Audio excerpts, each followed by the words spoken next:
The Soul of America, The Battle for Our Better Angels, by Jon Meacham.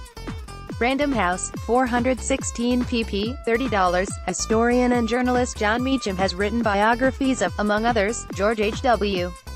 Bush, Thomas Jefferson and Andrew Jackson. That last book won the Pulitzer Prize in 2009. With The Soul of America, The Battle for Our Better Angels, Meacham addresses a decidedly loftier subject, the very essence of the nation.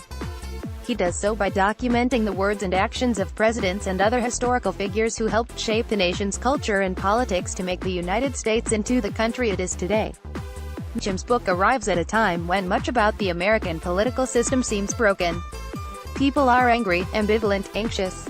But Meacham, by chronicling the nation's struggles from revolutionary times to current day, makes the resonant argument that America has faced division before, and not only survived it but thrived. This book, Meacham writes, is a portrait of ours in which the politics of fear were prevalent, a reminder that periods of public dispiritedness are not new and a reassurance that they are survivable. A significant source of the current public dispiritedness, Meacham argues, is Donald Trump. I am writing now not because past American presidents have always risen to the occasion but because the incumbent American president so rarely does. A president sets a tone for the nation and helps tailor habits of heart and of mind. Finally, though, for Meacham, it is not Trump but instead the battle for heart and mind, America's soul, that is the focus of his book. See photos 10 Best Books of 2017, The Message. Meacham writes, of Martin Luther King Jr. that we should be judged on the content of our character, not on the color of our skin, dwells in the American soul, so does the menace of the Ku Klux Klan. History hangs precariously in the balance between such extremes.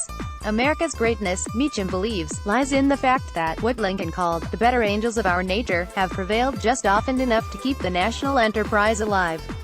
The subject of race is often at the core of Meacham's treatise.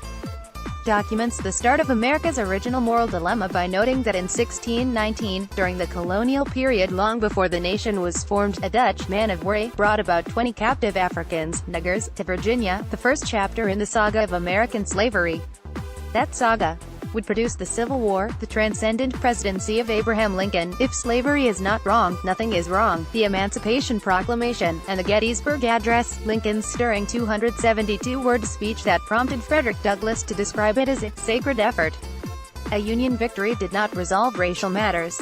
Dissenters such as Edward Alfred Pollard argued the South should continue its resistance. Meacham writes, Pollard declared that a war of ideas was underway. It was a bold call to fight on in the face of loss. Any Southerners, following Pollard, were determined to win the peace, and victory in the long shadow of Appomattox would be defined by the extent to which the old Confederacy could subjugate blacks. This led to the creation of the KKK, which enjoyed two periods of popularity, one after the Civil War, a second during the 1920s, when Woodrow Wilson sometimes embraced segregationist policies, and the Klan boasted a national membership of as many as 4 million. It was not until the Civil Rights Movement that some semblance of racial justice would be forged. Meacham quotes Lyndon B. Johnson from a special address he made to Congress on the national ordeal, "There is no Negro problem. There is no Southern problem. There is no Northern problem. There is only an American problem." To solve that problem, Johnson employed his considerable legislative prowess to pass the Civil Rights Act of 1964 and the Voting Rights Act of 1965. Get the latest on celebs, TV and more. By clicking sign up, you agree to our privacy policy. Meacham chronicles other momentous developments, women's suffrage, ignited at Seneca Falls and fueled by Susan B. Anthony. We hold these truths to be self-evident, that all men and women are created equal. Teddy Roosevelt's melting pot view of immigration, the rise and fall of populists Huey Long and Eugene McCarthy. Franklin D. Roosevelt's contribution to the nation, a spirit of optimism forged in his own experience. Time and again, Meacham mentions Trump as a counterpoint, a figure, because his presidency has more in common with reality television or professional wrestling, who stands in stark contrast to past presidents who have unified and inspired with conscious dignity and conscientious efficiency. Ultimately, Meacham believes the nation will move beyond Trump because, in the end, as they have shown on vital issues before, Americans embraced their better angels. This book stands as a testament to that choice, a reminder that the country has a history of returning to its core values of freedom and equality after enduring periods of distraction and turmoil. To Meacham, King's statement resonates, "The arc of the moral universe is long, but it bends toward justice." Gripping and inspiring, The Soul of America, is Jon Meacham's declaration of his faith in America.